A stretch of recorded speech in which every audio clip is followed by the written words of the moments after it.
Hey, indie filmmakers. I'm Nick Bodmer. I'm Griffin Hammond, and on this week's episode, I'm sharing the revenue numbers for my documentary and the lessons I've learned. Plus, your questions about shooting big commercials, avoiding background noise, and green spill during green screen shoots. So today, I'm updating a blog post that I wrote a year and a half after I made Sriracha. I put out some revenue numbers. I wanted to be transparent about what it's made and some of the things I've learned from it. And today I've updated that with 3-year numbers. It's been 3 years since Sriracha came out. So an additional year and a half. Yeah. So it's been 3 years later. You can check out the blog post at Hey.film, but I wanted to share those lessons today with you. Perfect. And also, I get questions like this all the time. This is a YouTube comment from Hero6 Official, who said he loves the podcast. He was wondering if we could talk about different revenue options once you have a finished documentary project. So that's exactly what we're going to talk about. And there are a lot of options out there. So hopefully you can help us navigate those waters a little bit. And some of them have made better profit margins than others. So let me just tell you how the film is doing. It's after 3 years, it's generated $136,000 in revenue. Wow. Revenue, really, not profit, revenue. Yeah. But actually, if you divide that per day, that's $124 a day. That's kind of how your brain works, isn't it? You always seem to be telling me how much your software costs per day you've used it. And It impresses me that a film 3 years later is still, I guess it's not making that much every day. That's right. On average. But man, I just can't believe there's still a tail on this Sure. thing. So the film cost me almost $13,000 to make. It was $12,700 just for the production costs. It was mostly our travel. Yep. That hotel, the room that we shared together had one bed, things like that. We could have bumped that up just a couple $100s and been a little more comfortable. Yeah. It cost me $7,500 to make all the physical media. There were DVDs, Blu-rays. It cost me $6,800 almost to do film festivals. That was fees and traveling to those festivals. Plus, when I say the film made $136,000, about $30,000 just I don't even ever see. That just goes to the commission that iTunes is making or Amazon is making. Or Kickstarter. Yeah, so everything has a fee associated with it. So after all that, the film has made a profit of $78,000 in 3 years. That's awesome. Yeah, I know that if I make another film, it won't do this well. Like, I know in some ways that I got lucky with this film. Sure. Came out at the right time. It was just a subject matter that people were excited to watch the story for. So it's weird because I'll share these lessons I've learned, but I also know that I can't tell you like the magic bullet. I can't tell you how to make that money. Follow these 3 steps and you too will make $100,000. Yeah. I think you just have to make a lot of projects and some of them will do well and many of them won't. But through this, there are definitely some things I can teach you. And the only thing I've really changed since that last blog post was I added, Amazon Prime has been big. Sure. I put it on Amazon Prime right as I was writing that last blog post. And that's been a huge thing I'll talk about in a moment. And the only other thing I did differently with the film is I've now put it on YouTube. Like it's like for paid. sale on YouTube, with their new video on demand system. Yeah. They've had that for a while, but it took me a while to get access to it. So the first lesson I have is that Vimeo is still the best profit margin out there. Okay. In fact, I've still made the most money on Vimeo. I've made, I think, around $28,000. And Vimeo is you pay a flat amount, and as a person, you get access to the video for as long as you like.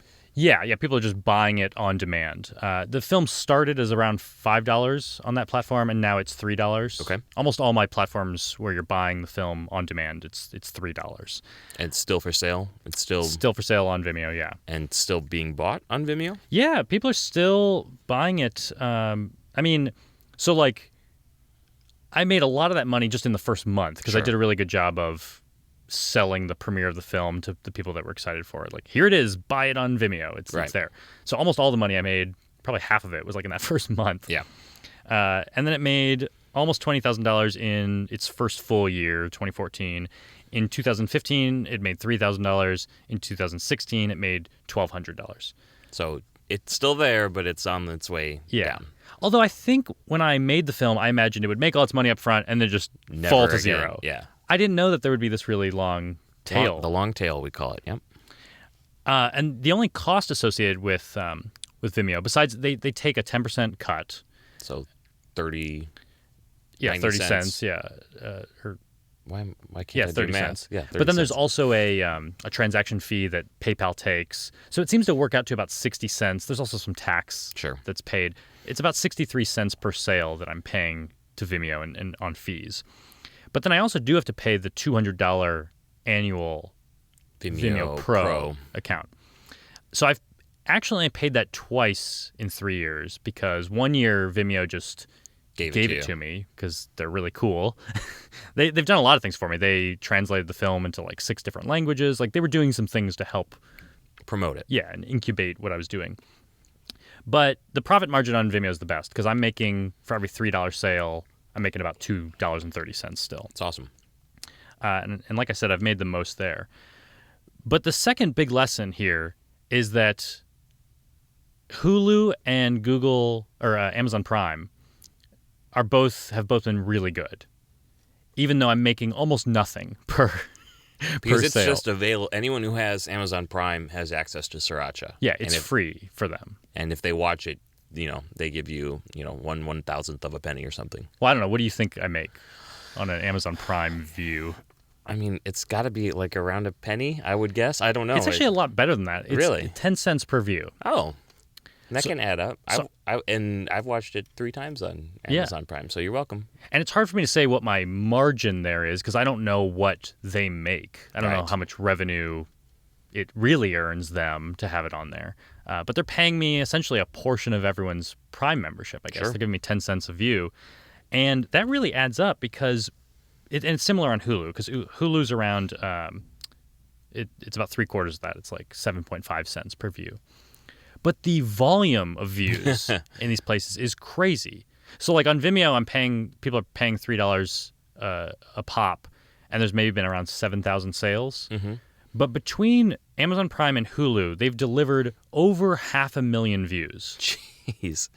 I mean, beyond the money, that just has to feel great knowing that so many people have watched your film, right? Yeah. I mean, that's what's so amazing is that I can say that the audience has more than doubled for this film since last time I did this blog post.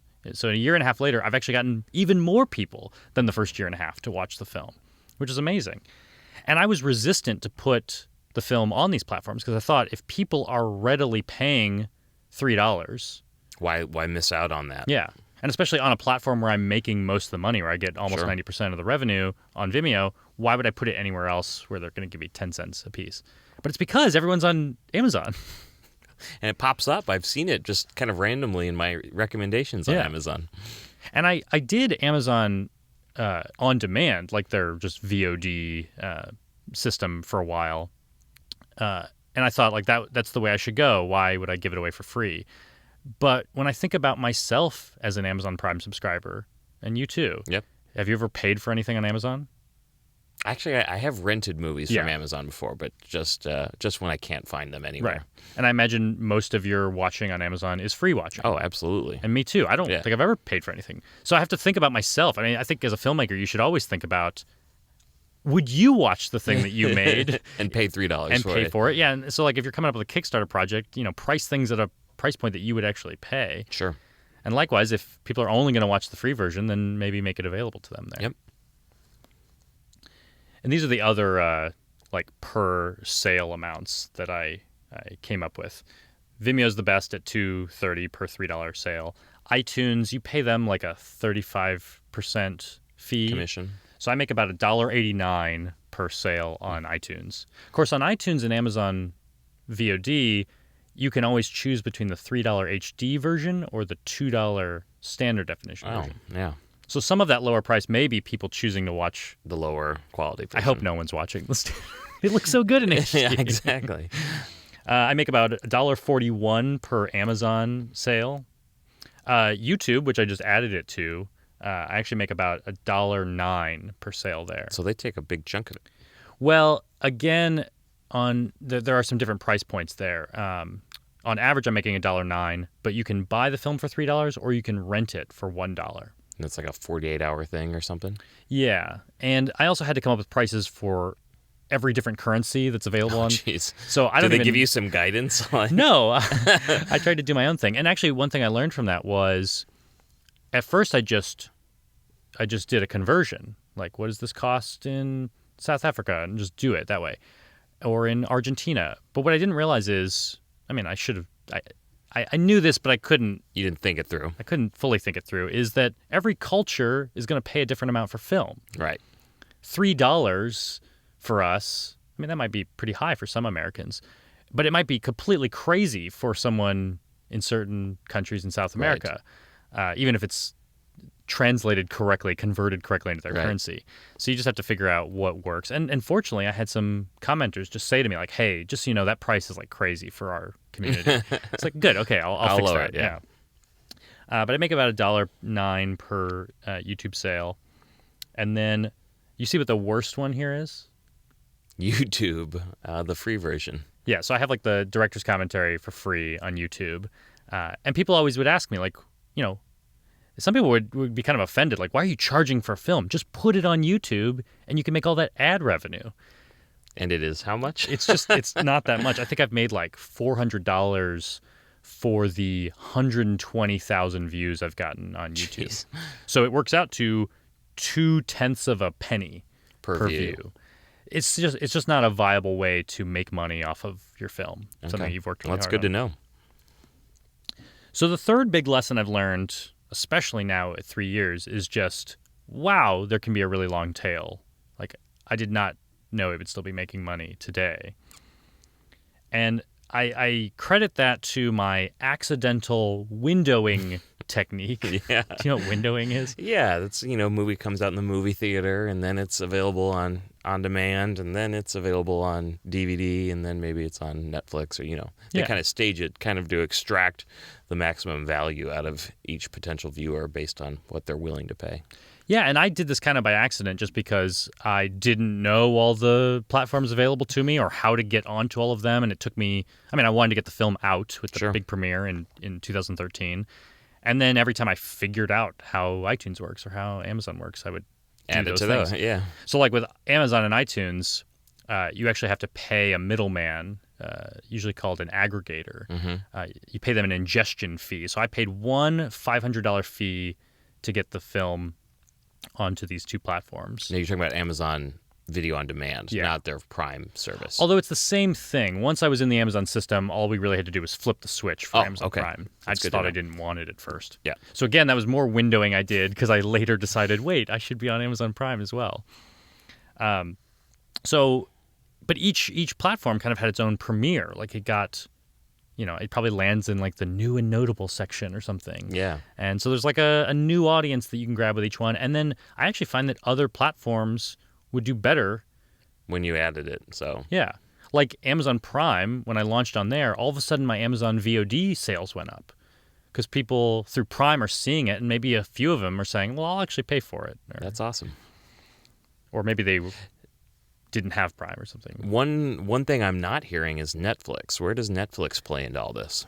I have no idea, and that's a question I get. I've seen that some aggregators say they can help you get on Netflix, but it also sounds like Netflix, I don't know if it's different now, but it sounded kind of like there'd be like a marketplace you could get into, and they would kind of beta A/B test your film, like see if anyone even wants to watch it. Sure. Before they're even...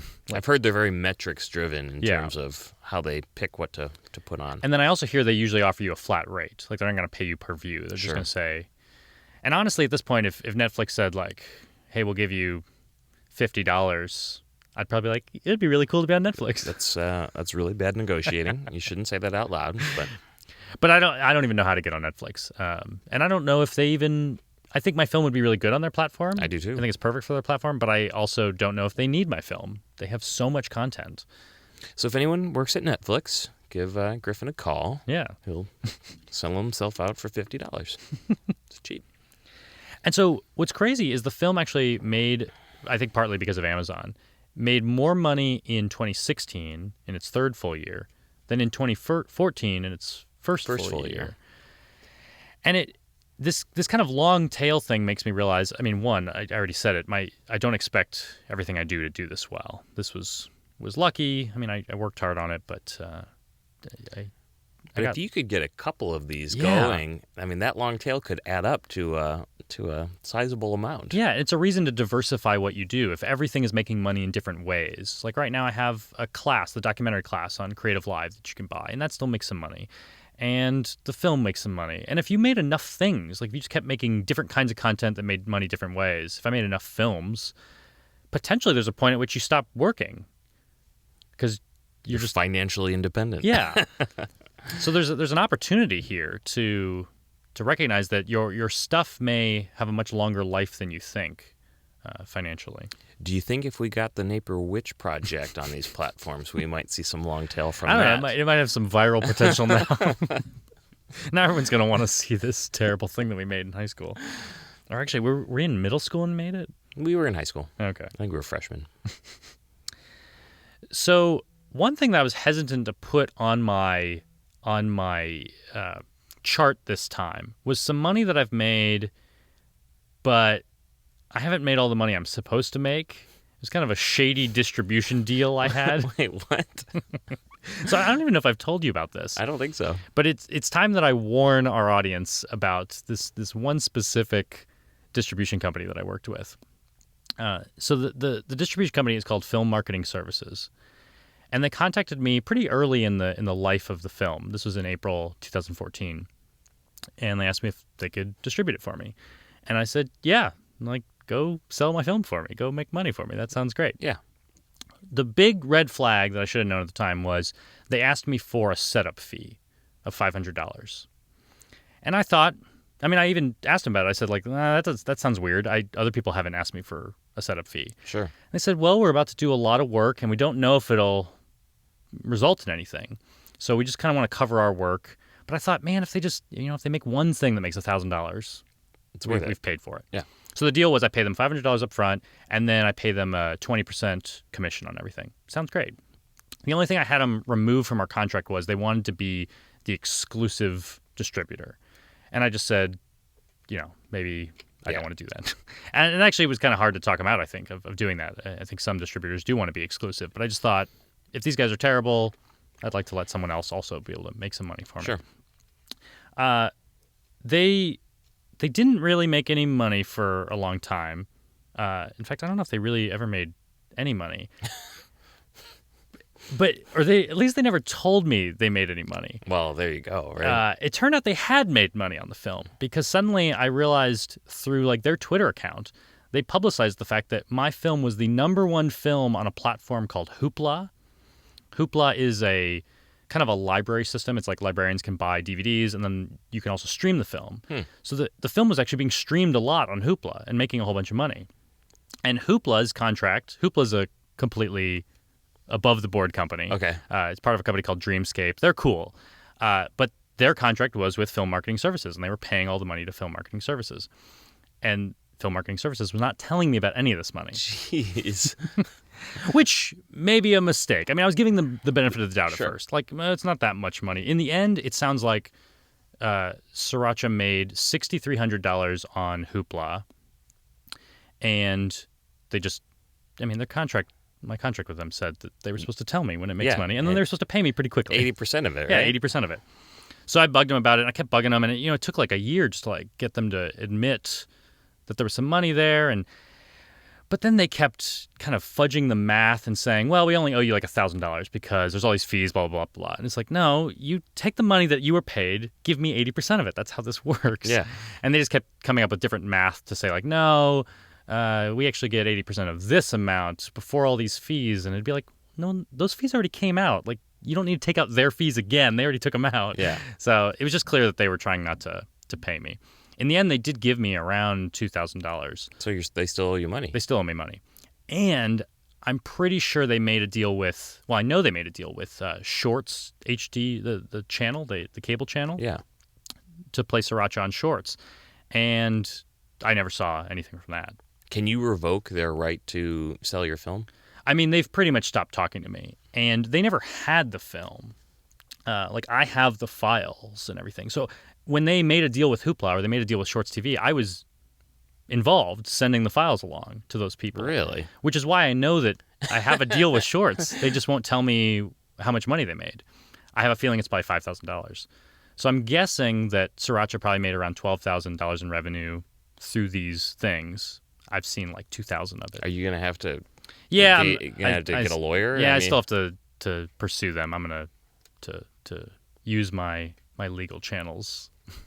But I just want to throw it out there that if Film Marketing Services comes along and asks you if you want to sell your film through them, these guys are named Peter Green and John Gersha, and they also go by some other names. I think they always use their human names, but like they're also called like Silicon Beach Distribution. They have a few film festivals: the Silicon Beach Film Festival, the Culver City Film Festival, the Marina Del Rey Film Festival. These guys are in Marina Del Rey.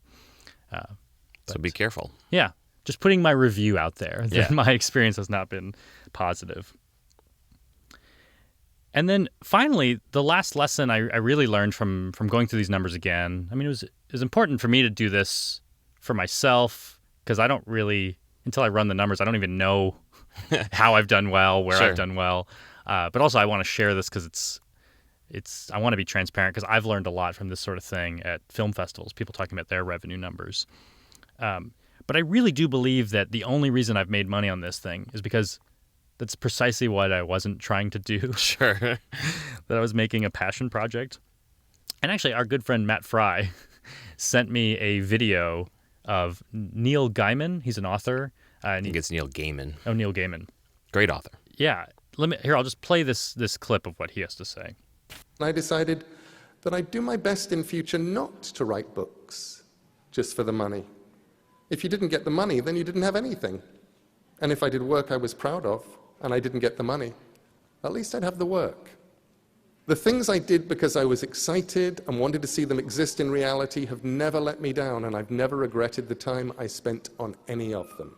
So the part that really got me was that he wanted his work to exist. That was the reason he made it. And I really felt that way when I was making Sriracha. I even remember kind of explaining to people like why they should be part of the project. Like, I think this is just a film that needs to be. It needs to be in the world. I knew it was something I could make, and I knew it's something that I wanted to have as evidence of my skill. Sure. And that was why I made it, because I wanted it to exist. And I thought if it can make a little bit of money, if it can cover the cost of production. That would be wonderful. If it can, pay me back, if it can cover, that's partly why I did the Kickstarter project, because once I realized that I could pay for it up front, I might as well cover that cost. Sure. But man, I did not think it would make money. Yet here we are. Yeah. It's still not enough money to live on. I can't retire on Sriracha. Still searching for a job, right? Yeah, still looking for a job right now.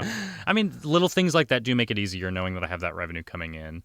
But also, it's not even that money. It's really been the other opportunities that have come from the film that are still the most valuable things. Sure. It got me the Bloomberg job. Yep.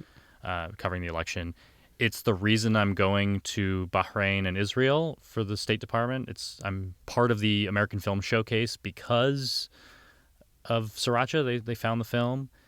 And I know that things are just going to keep coming from it because of that. It's awesome.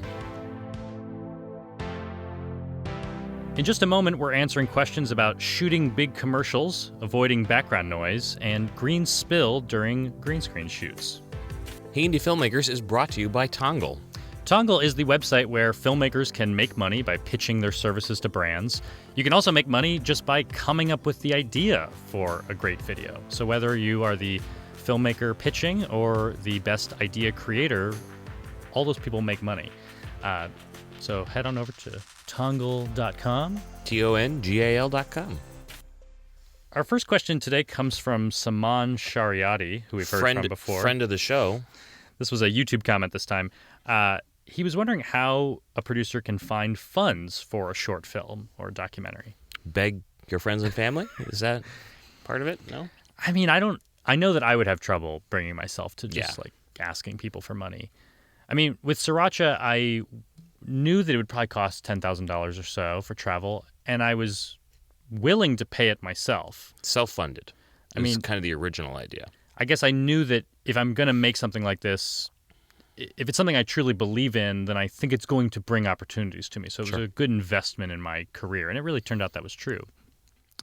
But I did end up going to Kickstarter, but that was only after I knew that people were excited for the film. And you'd already spent money. I mean, Yeah, production I was started well underway producing. at Yeah, that point. yeah. I mean, I know that I have trouble asking people for help, so I know that. But not to say that's not a viable way to go. Sure. But you are going to have to explain to people why your project is so worthwhile. Whereas if you're just explaining it to yourself, you already believe yourself. Exactly. But Kickstarter can be a really valuable thing because you can get a lot of people involved at a small dollar amount, but it just takes getting people excited about the project in advance. You can't just expect to say like, hey, I'm making this really cool thing. Who wants to help? Give me money. Because no one's going to help Right. if you just do that. But I think if you can, over time, maybe you're starting the project with me. We were starting to shoot and people got interested in the project. And I said, hey, well, if you like the project, go follow me on Facebook. Follow the Sriracha movie film on page. Facebook, yeah. And then we built up a fan base of like 2,000 or 3,000 people, I think, before launching the Kickstarter. Sure. So it was only once I had gotten people excited and knew who these people were that were willing to fund it. I guess regardless how you fund a film, you got to figure out why would people want to help you. If you were doing another film, would you go back to Kickstarter? I think I would. I mean, I'd have to come up with another project that has that broad appeal that I feel like enough people would want to be involved again.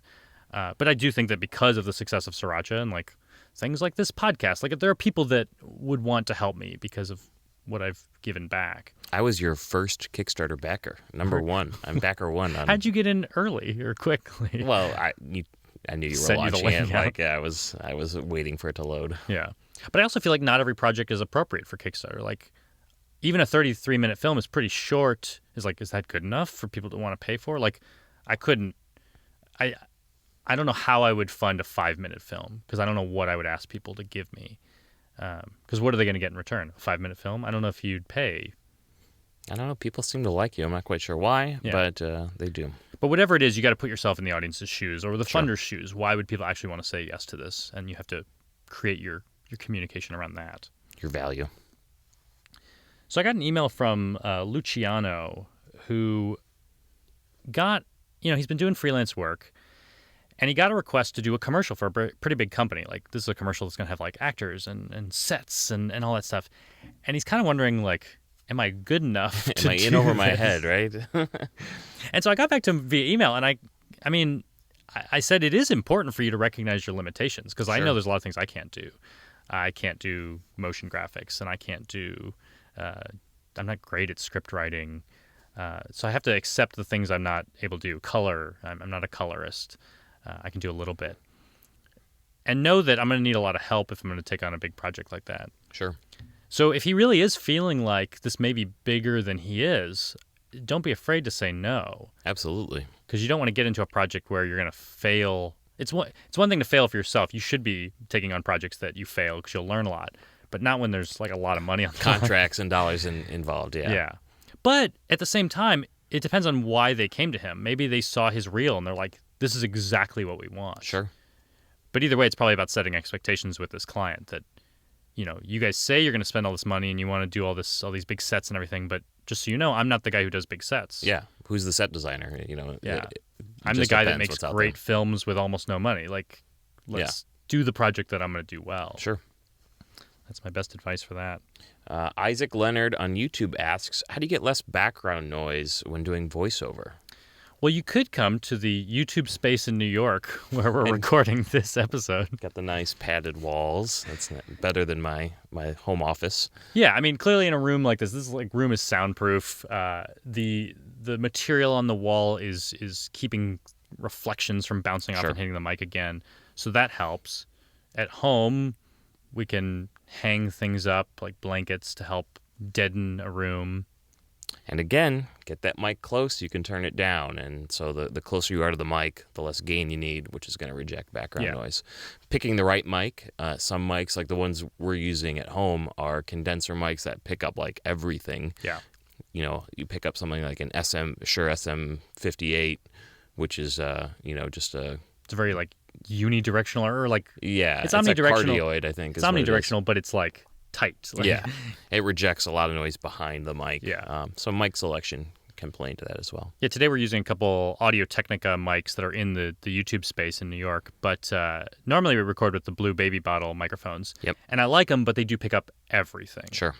Whereas like a shotgun mic, like my NTG-3, a Rode mic, a shotgun mic is designed to kind of focus in one direction. Sure. Because things kind of fall out of it when they come in at a different angle. So mics have different pickup patterns. There's unidirectional, there's cardioid, supercardioid. So you can do a little Googling there. Maybe we can put something in the links about mic selection. Yeah, but really just get them close and pick a good environment to record. So a YouTube comment we got from Feudable says that he's been using green screens, but a lot of videos where he's learning about green screens, you see the green color hitting people. Like the reflection of the green. They call it green spill. Yeah. When light is reflecting off the green screen and then hitting your actor. And you see it a lot in blonde-haired people. Like it can really reflect off blonde hair, and you'll get it on people's shoulders. So a lot of green screen tools, like the one in Final Cut, has like a little spill helper. Do you know? Have you seen what that does? No, I haven't. Essentially, all it does is it takes the edges and it turns them a little bit more purple. Because purple's the opposite of green. Yeah. So you can kind of hide that spill. But ideally, you just wouldn't have it in the first place. And how do you avoid it? I'm not an expert on lighting and green screen, but I imagine if you get yourself a little bit away from the green screen, that's what I was thinking. Yep. But also, you don't want to overlight the green screen because then you're making you're turning the green screen into a green light that's shining forward. I mean, you need enough light on your green screen, enough soft light to eliminate shadows or to light it evenly. But I think just make sure you're lighting your subject strongly and make sure that they really pop and that, a strong white light on their shoulder is going to knock out some of that green light that's bouncing off. But just I think it's important to know that will happen. And sometimes when I'm doing chroma keying, the auto settings on the chroma key will make the person really purple, even if I've done everything right in the studio. So I just have to know I need to turn down that spill corrector because maybe I did everything just fine and I don't need like a purple-looking person. Well, that's it for this week, and we're 8 episodes into the Hey Indie Filmmakers podcast now. I've been calling it season 1. Yeah. So I think we just completed season 1. Yeah. Should we do a second season? What do you think? We're going to keep going, yeah. But we are going to take a 1-week break just because we need to analyze the numbers and see what we're doing right. And in fact, I actually want to learn more about you, the audience. If you could take our survey that I've created at Hey.film, I'll actually link directly to it. It'll be Hey.film/survey if you want to go right there. I just want to know, what do you like? What do you don't like about the podcast? What do you want to hear more about? Yeah. And how who can we are hear you? less Griffin? That's what I'm interested in. But yeah. So we're going to take 1 week off, but we'll be back in 2 weeks on March 8th when I'll actually be in Bahrain. In the Middle East. Yeah. So our next 2 episodes will be traveling episodes where I'll be across the ocean. But come back March 8th. In the meantime, take that survey at Hey.film/survey. And we'll see you again soon. Thanks. Thanks for listening. Bye.